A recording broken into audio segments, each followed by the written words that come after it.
351 Windsor, probably one of the best production blocks ever built with Ford.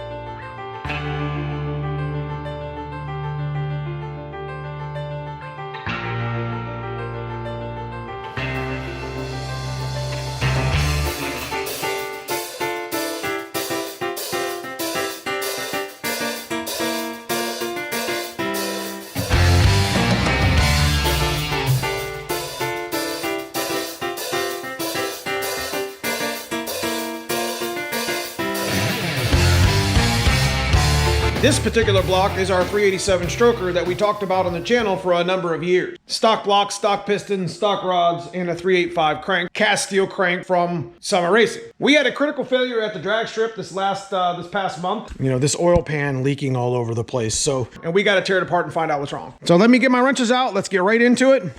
Get this shit off the jack stand so we can get it back in our Black Fox body here and continue doing those burnouts before the snow falls. Like I said, you know, we took the power steering pump off and left it in the car. Got the alternator off, left it in the car. We don't have a whole lot of accessories on this engine build. Kind of a budget-minded build, and we're pretty excited to crack it open, get it fixed, and get it back running better than what it was. So I'm gonna set things over here on the bench. I'm gonna set things over here on the table, and then we'll go through them and box them and get this thing over to the machine shop.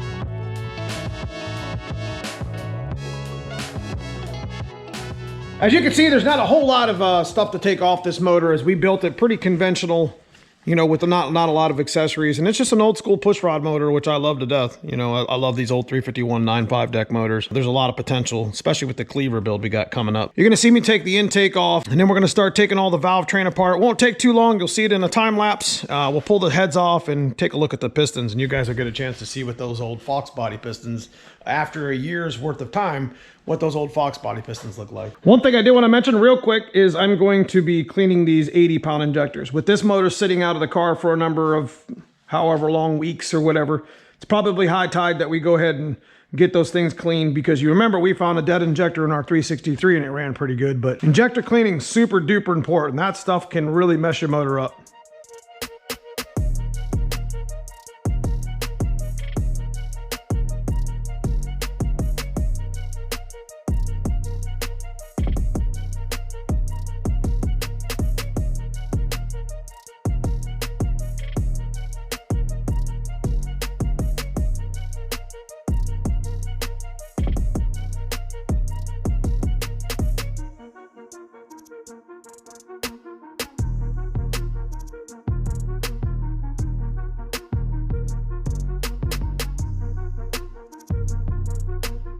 Yeah, we're about to take the cylinder heads off, and you can just see all the metal.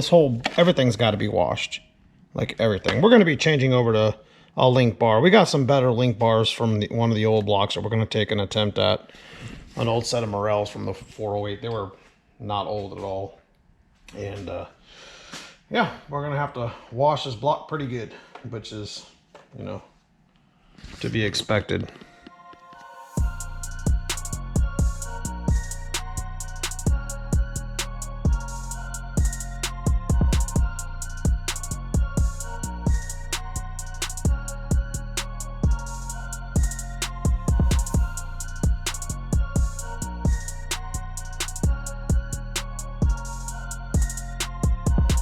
So we get to take our first look at the old Fox body 302 TRW forged pistons that we put in this 351 Windsor. And after about a year, I'm very impressed. I still got a good crosshatch on that little dingleberry honer or whatever. Didn't have much problem, don't have no lips. Did pretty good for what it needed to do. Stock bore 351 Windsor with 302 pistons. Pretty much at the point to where we're just taking the other cylinder head off, flip it over and take the oil pan off, and that's where we'll find the real carnage. We're gonna completely disassemble the block regardless in this video. I wanna get to the caps underneath and see how bad it is.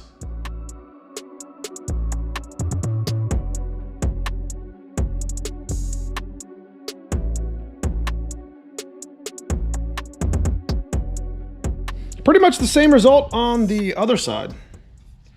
Looks pretty good. Got a little scuff there for whatever reason. Not much issue. Not bad after a year. These are the old Felpro 933 PT1s.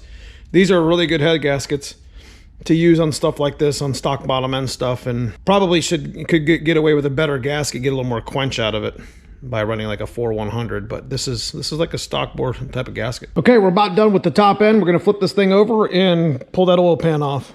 Time to see what happened. You know, something about this oil pan just didn't sit with me well when I was actually, you know, putting this motor together, but it was what we had on the parts rack. This was kind of like a road racing pan. And what I'm thinking is a possible problem that we had is we probably were starving the motor, because it did have a pretty good leak from the back here. And I couldn't figure out, it had to have been a pan bent problem-ish. You can see here, it wasn't leaking from the rear main, it was leaking from the oil pan. And maybe it just got low on the oil. And the fact that this isn't like a deep sump, okay, where if it had 4 or 5 quarts in it, then it wouldn't be too much of a problem, because it would be still picking up from the bottom of the... In the road racing, it kind of goes out wide, so 4 quarts on a deep sump is half that on for this road racing pan. So I'm thinking it's a very good possibility that for whatever reason, this motor was lying to me about how much oil it had in it. A Windsor will put 3 or 4 quarts to the top of the motor pretty quick. And if it only had that in there, it's a good chance that thing was running low on oil. And I didn't even notice it. I had that idea when I was putting it on there. I said, you know what? I want to keep this budget for the channel. This is what we got available. This is what we used. But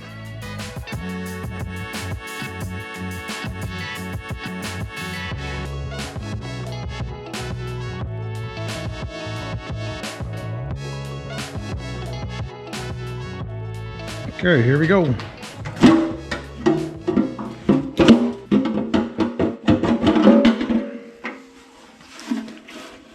Oh, it's a mess. Yikes. Next pan I put on is gonna have quite a bit of, gonna have a better hump to it as well. You know what I mean? Oh, wow.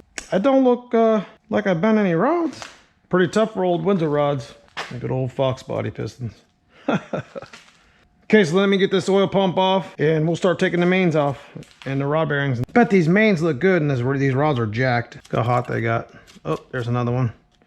Pieces just keep falling out. Bet this thing was starving for oil. Took out the bearings on the rods. We're gonna mark these pistons and we're gonna try to pop them out, free up the crankshaft. See how bad the crank looks.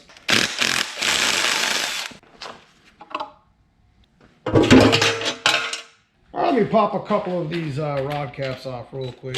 I'm gonna start with this one. That rod cap was in really good condition. What is that? Number 6. Rings are pretty free. Oil rings pretty free. It's not bad. Number 6. Check out number 2. I think this is one of our problems. Rod looks pretty good, but that's definitely not a good sign. Definitely got the rod bearing pretty good.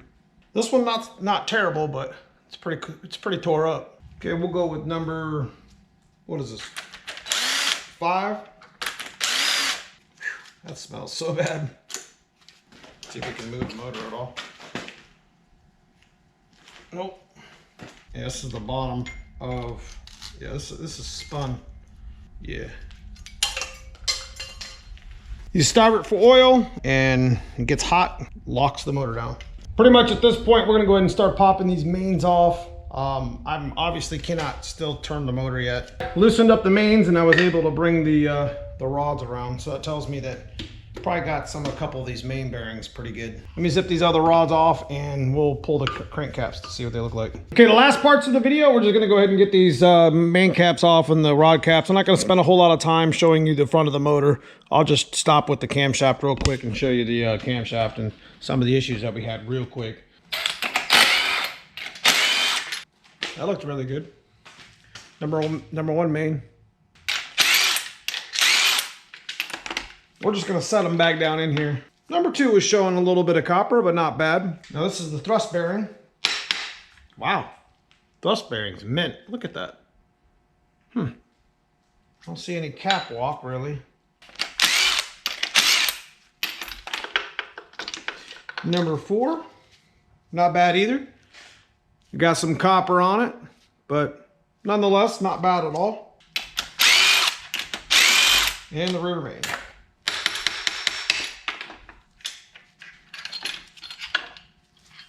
Wow.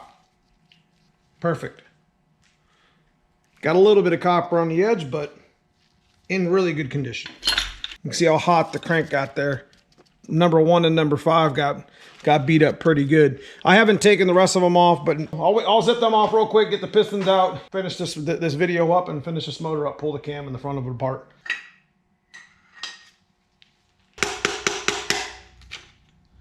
That bearing did not fare well. Bad. This was number 8. That's for sure. Might be replacing rods too. That got the crank really good. Yeah, same one. This one's a complete spun right here. Look at this. I mean, yeah, there was a bad one in the front too, but yep, you can see how dark those. That's pretty much the rod bearings. The 1, 2, and 7 and 8. The middle bearing started going. One last push here. Take the front of this engine apart and call it a video.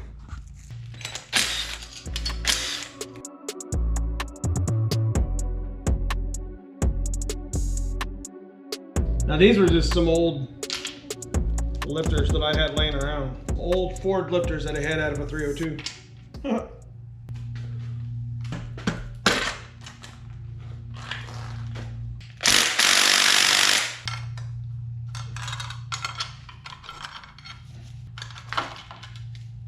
Now this is something that I wanted to show you guys here on the channel. When your camshaft comes with pins, okay, when you buy them new, and you can literally pull this out. You come with the long one and a short one. You're gonna want to use the long one. Look how much space is right here. See, this is the problem I was having. It was barely in the gear, so it was causing like movement here if it was to come loose, you know what I'm saying? Use the longer pin. Here, I'll go ahead and put this gear back on. You want the pin to shade the pin down a little bit.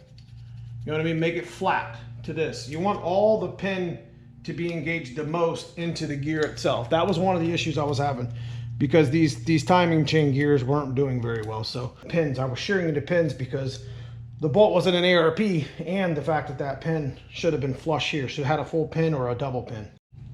Go ahead and take this camshaft out. This thing's been in my 363 and my 387. Made 778 wheel, 786 wheel, whatever, turbocharged. Doesn't look bad though for being engine starved. B31 is what we had on it right there in the tip. One thing I also wanted to mention is cams, and you can see the ridge on it. You see it? This cam, it can still be used, but it's not a very good camshaft. You know, the distributor gear gets worn, and that's another issue I was having with TFI is camshaft gear had seen its days. It's good to use cam still, but it's used. You know, a good new cam will have this gear will be nice and won't be wore out or have any sort of wear on it. Yeah, the new distributor gear, new camshaft, blueprinted together, works really well with TFI, but after a few years or after some good wear and tear, they start to break down. All right, folks, it's pretty much all I got for this video. The bores of this block look really good still. We didn't have to clearance much in this block to make the 387 work, and we'll probably just let this thing soak in the hot tank, see if it'll work again. As far as the crankshaft is concerned, it's seen better days. We're gonna go over to the machine shop, pop the cam bearings, pop the plugs out, just get it soaking, get all the crap out of it. That's all the little bearing material. But guys, we'll be back in it, man. We'll be right back at it. We'll probably end up buying a new crankshaft for it and checking the balance. We might have to start over. You know, those rods don't look very healthy right now at this point. At least 3 or 4 of them, but I'll let Dave decide on what we're gonna do with that. And as for what failed, it probably was starving in oil. I'm not gonna lie to you. We were taking oil out of it when it was on a lift. There was no oil in the oil filter, which means that it was just pumping dry. It had ran a little bit low from leaking from the back side of it into the diaper and onto the floor. And I just didn't catch it in time. There was either something wrong with the pump or it was just oil starved. But for a year, it was fun as hell on the street and I had a lot of fun with it. We're gonna bring it back. We're talking about doing the cleaver build too. In the last video I was telling you guys about, you know, as these are Cleveland Boss 302 heads, and we're talking about, I mean, look how big they are. But to get it to fit, you know what I mean, it's gonna take a little bit. Should be pretty awesome. We'll get the 387 back, you know, back in action. We'll clean everything up, put this thing back together, and get it back in the black car. If you guys enjoy this sort of stuff, leave me a comment below. Consider subscribing if you haven't already. Check out that join button, become a member of the channel as my members. I appreciate you guys, the extra content here on the channel. We got some merch at neomustangs.com, got hats, got shirts, got a lot of things going on there. Outside of that, I just appreciate you watching this far. Got a little carnage going on, but we'll get it fixed up. I appreciate you guys for watching. We'll see you soon in the next video.